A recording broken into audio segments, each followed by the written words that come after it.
All right, so here is the review of how an antiderivative works. Sometimes it does make more sense to first do a derivative. So let's just say I have x cubed and I want you to find the derivative.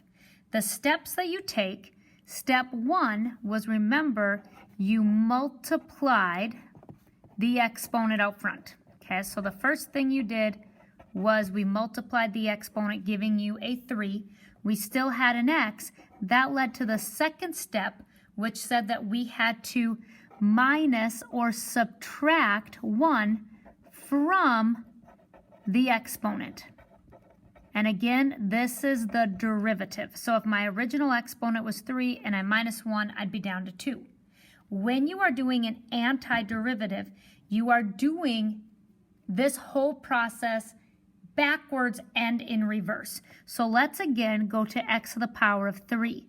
But this time, let's say I want to find an antiderivative.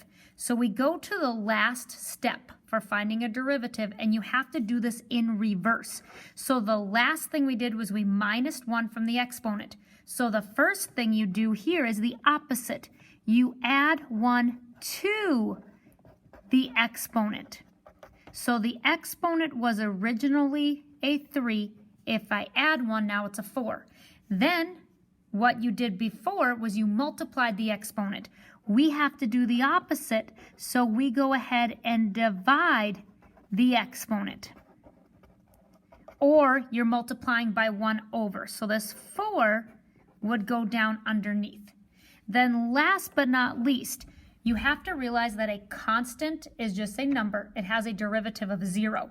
So when we're going backwards, any of our constants would not show up. So you always have to add c, assuming that there could have been a constant. So our derivative, or our antiderivative of x cubed would end up being x to the power of 4 over 4 plus c. We started with x cubed, add 1 to the exponent, that's why it's a 4. Then divide that new exponent, so the 4 is on the bottom, or you could have 1/4, then you have to add c. So let's go ahead and use these rules and just do some practice problems. If I have x to the power of 2, step 1, add 1 to the exponent, that makes it a 3. Then you go ahead and divide that 3 and add c. So it would be x cubed over 3 plus c, you're done. If I have 6t, if you cannot see the exponent, it's an unwritten 1. Step 1, add 1. 1 plus 1 is 2. Now you divide that 2. 6 divided by 2 is 3. T has an exponent of 2. Don't forget to add your c. If you have more than one term, whether they be added or subtracted, what you do is you find the antiderivative of each term separately.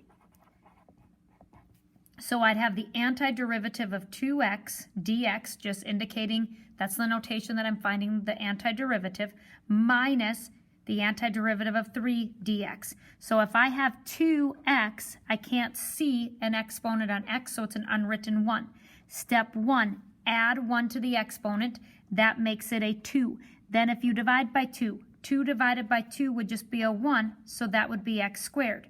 If I have 3, notice we can't see any x's, so often it's helpful to put x to the power of 0.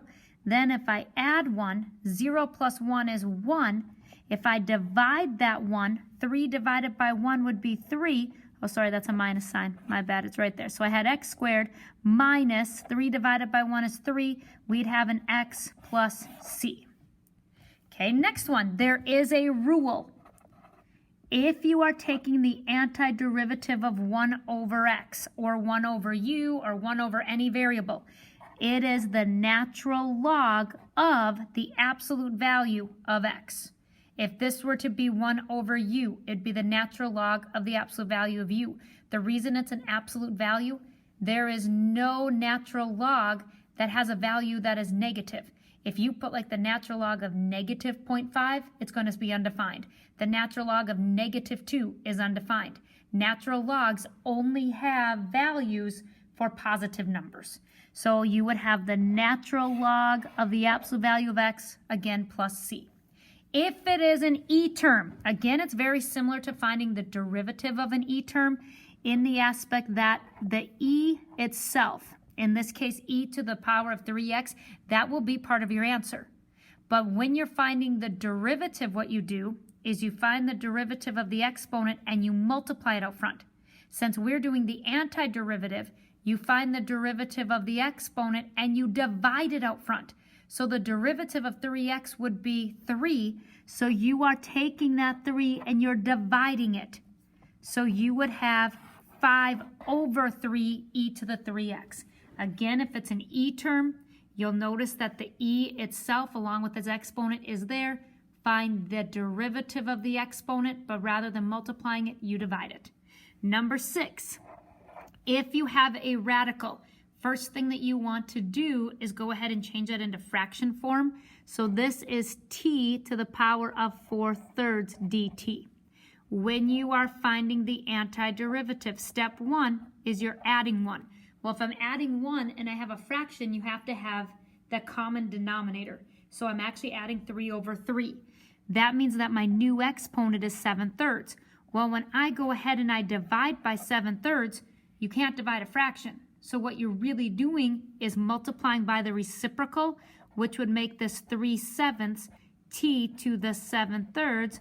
Don't forget to add c.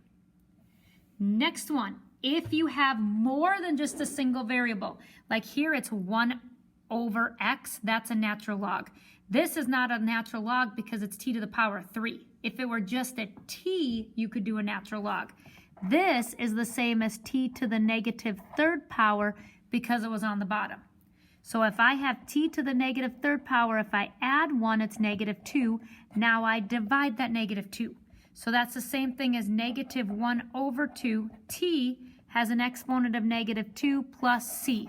You can leave it like this. If you prefer, you could say negative 1 over 2. Put the t squared on the bottom because it's a negative exponent plus c. Either option is okay because at this point you're still just learning a new skill. So we want to make sure you understand the antiderivative. Okay, the next one, the rule says that you have to have 1 over a variable to do the natural log. If you have more than just a 1 on top, you can use that constant multiple rule. So what I'm allowed to do is take the 2 out front, then it would be 1 over u du.